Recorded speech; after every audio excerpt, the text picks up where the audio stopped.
Hi guys, I am Ashish and this is my channel Medivac में India and today I am going to talk about ICMR JRF examination and आज जो मैं आपको बताने जा रहा हूँ वो मेरा एक्सपीरियंस होगा कि मैंने अपनी क्या स्ट्रेटजी रखी पढ़ने के लिए और कैसे मैंने तैयारी की है एग्जामिनेशन को और कैसे क्वालिफाई किया and I am ICMR JRF qualified so I am delivering my experience.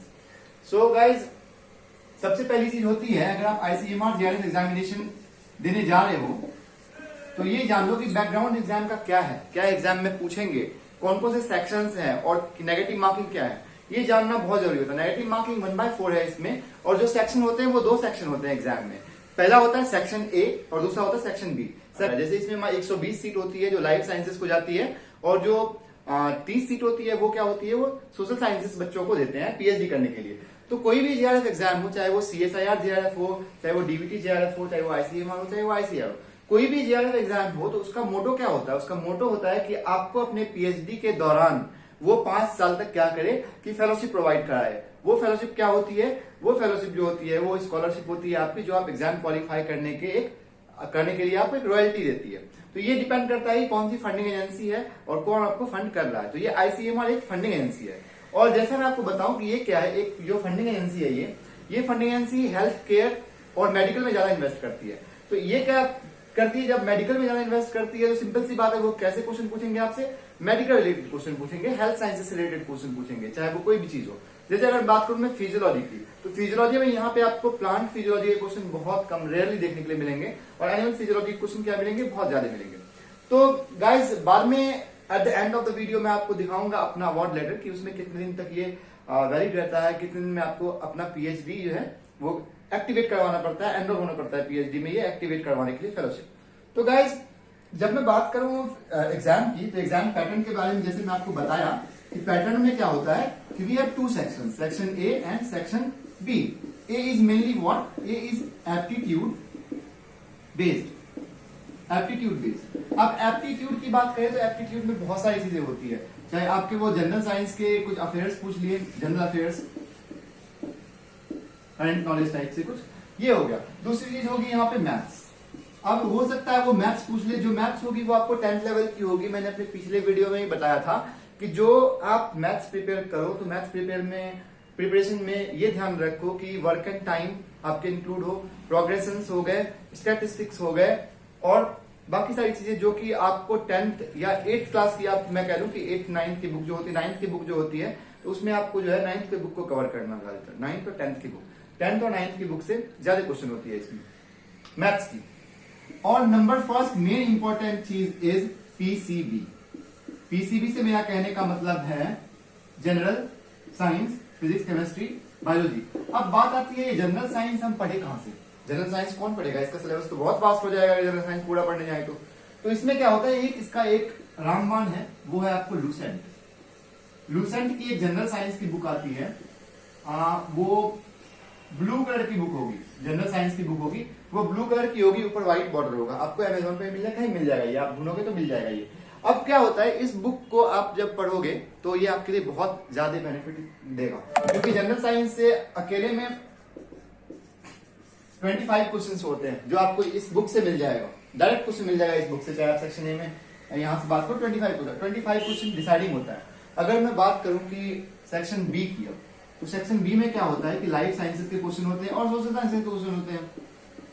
As I am a life science student तो मैं आपको जो बताऊंगा वो बताऊंगा लाइफ साइंसेज के पैटर्न को, क्योंकि मुझे नहीं पता सोशल साइंसेज के क्वेश्चन कैसे होते हैं। पहले जब ऑफलाइन एग्जाम देता था तो वहां सोशल साइंस के मिलते थे, तो लेकिन मुझे उतना आइडिया नहीं है तो मैं नहीं बताऊंगा। लाइफ साइंसेज में अब मैं बात करूं लाइफ साइंस के स्टूडेंट्स के लिए, तो अब यहाँ पे बात आती है सबसे इंपॉर्टेंट चीज कि जो लाइफ साइंसेज का मेन पिलर है, वो पिलर है आपका क्या? पिलर है आपका mol bio plus cell bio plus biochemistry plus biotech. ये हो गया आपका लाइन 1 हॉटस्पॉट। जो क्वेश्चन के हॉटस्पॉट बता रहा हूं ना, ये लाइन 1 हॉटस्पॉट है जहां से आपके क्वेश्चन मिलते हैं। तो इन चारों को आपको बहुत इंपॉर्टेंट है, बहुत अच्छे से पढ़ना है इसको। द सेकेंड थिंग, लाइन 2 में अगर मैं बात करूं लाइन टू हॉटस्पॉट में जो कि इक्वली इक्विवेलेंट है इसके, वो आती है हमारी माइक्रोबायोलॉजी। बहुत इंपॉर्टेंट है ये, फिर से मैं बोल रहा हूं बहुत इंपॉर्टेंट है ये। फिजियोलॉजी एंड थोड़ा सा एनाटॉमी, ज्यादा एनाटॉमी नहीं, थोड़ा सा एनाटॉमी।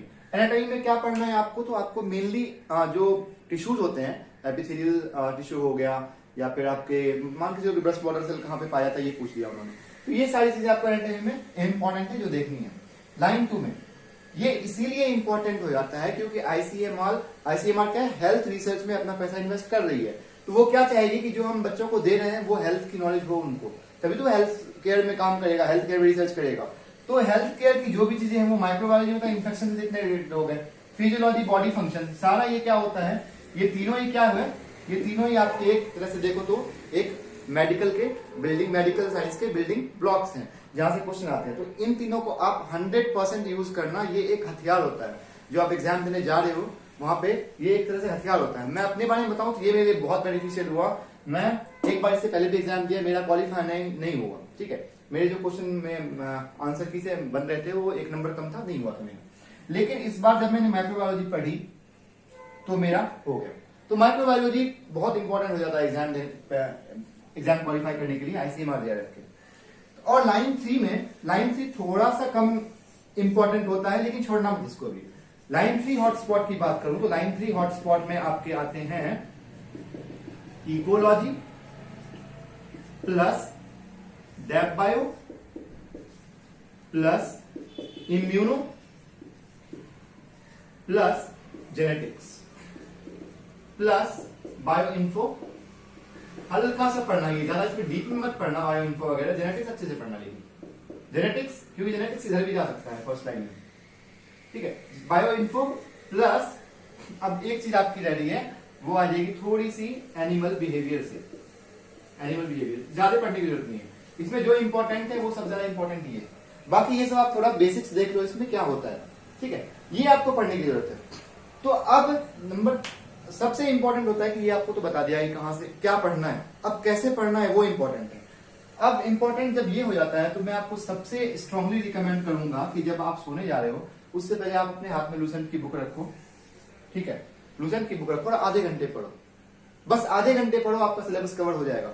ये ऐसी चीज नहीं है कि आपने नहीं पढ़ा हुआ है। लूसेंट की बुक में जो जनरल साइंस है वो आप बचपन से पढ़ते आ रहे हो, 12th तक पढ़ा है, लेकिन ये है कि अब आप एमएससी कर रहे हो, 5-6 साल हो गए आपको, ठीक है, 5-6 साल हो गए, तो अब क्या करें, अब बस रिवाइज ही करना है आपको। रिवाइज करना है तो इसको अगर आपने थोड़ा सा रिवाइज किया और उसके पॉइंट्स को नोट कर लिया तो वो आपके लिए बहुत बेनिफिशियल हो जाता है। आधा घंटा आपको हर दिन इसको देना है, और वीक में समझ लो कि 2-3 घंटे आपको 2 to 3 आवर्स, चाहे वो संडे का हो या सैटरडे का हो, 2-3 घंटे आपको general science, maths plus English दे देता हूं मैं यहाँ पे, maths plus English and reasoning, और जो स्किल की टेस्ट होती है थोड़ी सी वो आप ऐसे ही कर लोगे, उसमें कोई दिक्कत नहीं है, उसको अलग से प्रिपरेशन करने की जरूरत नहीं है, लेकिन 2-3 घंटे आप इसको दो, ठीक है। और इसके अलावा लूसेंट आपको हर दिन ही पढ़ने हैं, ठीक है, यहाँ से आपको 25 क्वेश्चन मिल जाएंगे अगर, और यहाँ पे बायोस्टैट में बता रहा हूँ, बायोस्टैट बहुत इंपॉर्टेंट हो जाता है, बायोस्टैट बहुत ज्यादा इंपॉर्टेंट है। बायोस्टैट से आपको 10 क्वेश्चन मिल जाएंगे, अगर मैक्सिमम बोल रहा हूँ मैं, 10 क्वेश्चन मिल जाएंगे कभी कभी, और यहाँ पे आपको 20 क्वेश्चन, 15 से 20 क्वेश्चन आराम से यहाँ से मिल जाएंगे,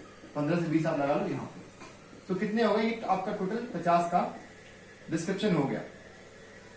20 क्वेश्चन यहाँ रख लो, 10 क्वेश्चन 30, 20 50, 20 रख लो यहाँ तो 50। तो ये आपके एक रफ आइडिया दिया कि यहाँ से क्वेश्चन आते हैं, जिसमें सबसे ज्यादा इंपॉर्टेंट जो पढ़ के जाने की अलग से जरूरत है वो है बायोस्टैट और लूसेंट की बुक। अगर आप मैथ्स छोड़ भी दो, इंग्लिश छोड़ भी दो, कोई फर्क नहीं पड़ता, लेकिन इन दोनों को कभी मत छोड़ना, ठीक है।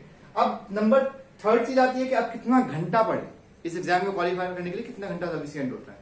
तो फर्स्ट चीज तो ये बताऊंगा, this is not the exam like CSIR, you are going to crack it in 1 to like की गए और आप बहुत डीप में पढ़ के क्वालिफाई कर लिया। ये ऐसा एग्जाम है कि इसके लिए आपको एक बहुत ही तुच्छे क्वेश्चन होते हैं इसके, ठीक है, तो वहां रट्टा मारने की जरूरत है, दिमाग में आपको याद ही नहीं आएगा, ये क्वेश्चन है ये तो मुझे आता है, लेकिन वो नहीं आता है आपको आता है, लेकिन आपके ब्रेन को भी नहीं आता। ब्रेन को कब आएगा, जब आप उसको रिवाइज करके जाओगे, ठीक है। तो इसलिए इसमें क्या होता है, इसमें रेगुलर स्टडी करनी पड़ती है, आपको अच्छे से रट्टा मारना पड़ता है। मैं साफ बोलूंगा इसमें रट्टा ही है। अगर आपको छोटी छोटी चीजें, अगर आपको प्लैंक्स कांस्टेंट का वो पूछ रहे हैं कि वैल्यू क्या है, जब तक आप नहीं रट्टा मारोगे नहीं पता चलेगा आपको प्लैंक्स कांस्टेंट का वैल्यू क्या है, फॉर्मूला है ग्रेविटेशन के, या फिर आप ये कह लो कि सेंटर ऑफ मास पूछ रहा है किसी चीज का निकालने के लिए बोल रहा है, तो कैसे निकालोगे आप? नहीं निकाल पाओगे जब तक आपको फॉर्मूला याद नहीं होगा। तो यहाँ पे रट्टा ही है। सेक्शन ए तो फुल्ली आपको अच्छे से पढ़ना है, ये डिसाइडिंग है। सेक्शन बी में लाइफ साइंसेस में ये जो 6 यूनिट है, 1 हो गया, 2 हो गया, 3 हो गया, 4 हो गया, 5 ये ले लो, 6 ये ले लो, 7 ये ले लो। ये 7 मोस्ट इंपॉर्टेंट यूनिट्स हैं और इसके लिए आपको कोई भी डीप बुक, फॉरेन ऑथर की बुक पढ़ने की जरूरत नहीं है जैसा आप CSIR में करते हैं, क्योंकि यहाँ पे क्या होता है, डायरेक्ट क्वेश्चन होते हैं। तो यहाँ पे आप क्या करोगे, पाथफाइंडर की लाइफ साइंसेस की बुक इनफ है, वो पढ़ के जाओगे, आराम से क्लियर होगा। उसके अलावा एक हर्फ ज्यादा नहीं पढ़ना। तो 3 चीज अगर मैं आपको पढ़ने को बोलूं तो एक हो गया आपका पाथफाइंडर का बुक, जो आपके वो ब्लैक कलर की बुक होती है लाइफ साइंसेस की, वो ठीक है, बस ये साथ में। और सेकंड चीज होती है लूसेंट की बायोलॉजी, जो आपको पढ़नी ही पढ़नी है। थर्ड चीज आपकी हो जाती है मैथ्स के थोड़े फॉर्मूला देखने और प्लस बायोस्टैट्स को पढ़ना। मैथ्स के फॉर्मूलाज देखने क्लास 10th के प्लस बायोस्टैट। इतना अगर आपने कर लिया तो आई गारंटी कोई नहीं रोक सकता आपको एग्जाम क्वालिफाई करने से, ठीक है, ये इनफ है। अब गाइस सबसे इंपॉर्टेंट चीज, एक चीज मैं भूल जाता हूँ हर बार बोलना, प्लीज आप मेरे चैनल को सब्सक्राइब करें। आप लोग सब्सक्राइब नहीं करते हो यार, मैं बहुत मेरे व्यूअर्स तो है लेकिन सब्सक्राइबर्स नहीं है, प्लीज सब्सक्राइब करवाओ, ठीक है। हाँ, तो अब मैं आपको दिखाऊंगा अपना अवार्ड लेटर की कितने दिन तक वैलिडिटी होती है। वैसे तो जनरल अगर बात करें तो वैलिडिटी इसकी होती है 2 साल की, ठीक है। लेकिन इस बार क्या हुआ कि आप मेरे अवार्ड लेटर में अभी देखोगे, मैं जूम कर दूंगा उसको, तो वहां देखो इन्होंने क्या किया है कि कोरोना पैंडेमिक कारण हो चाहे कुछ भी हो, उन्होंने 1.5 साल का टाइम ही दिया है कि आपको 1.5 साल में PhD एनरोल करवानी है और 1.5 साल में आपको क्या करना है, डॉक्यूमेंट्स आपके ICMR तक पहुंच जानी चाहिए।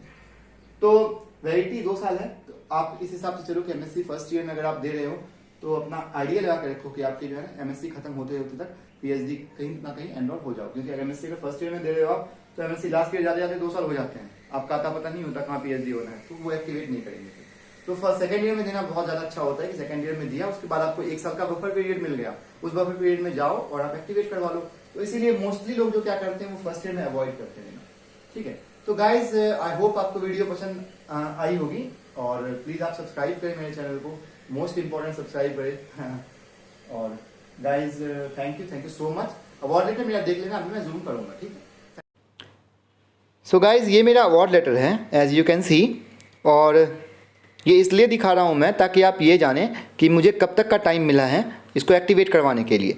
जो जनरली एक्टिवेट करवाने का टाइम मिलता है वो कब तक मिलता है, मैंने आपको बताया कि कब तक मिलता है, वो 2 साल तक। लेकिन as you can see documents to be submitted for joining ICMR JRF latest by 27 जुलाई 2022। 27 जुलाई 2022 तक मुझे क्या करना पड़ेगा, ICMR में अपने डॉक्यूमेंट्स भेजने पड़ेंगे।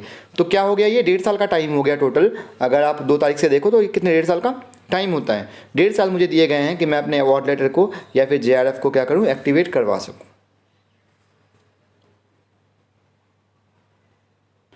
So guys, thank you so much for watching my video.